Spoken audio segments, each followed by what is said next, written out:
பாலவாக்கத்தில் மணிப்பூர் கலவரத்தை கண்டித்து அமைதி பேரணி மற்றும் மனித சங்கிலி போராட்டம் நடைபெற்றது. சென்னை கிழக்கு கடற்கரை சாலை பாலவாக்கத்தில் புனித அந்தோனியர் திருத்தலத்தின் சார்பில் காணிக்கைராஜ் தலைமையில் மணிப்பூரில் நடந்து வரும் கலவரத்தை கண்டித்து இன்று அமைதி வழியில் மெழுகுவத்தி ஏந்தி கருப்பு நிற முகக்கவசம் அணிந்து பதாகையுடன் பேரணி மற்றும் மனித சங்கிலி போராட்டத்தை முன்னெடுத்தனர். இந்நிகழ்வில் ஏராளமான கிறிஸ்துவ மக்கள் கலந்து கொண்டனர்.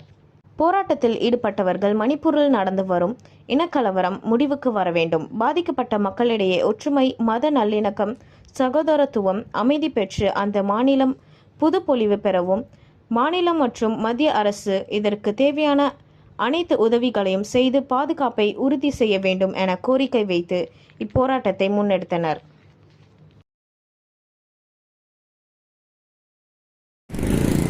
காப்பாற்ற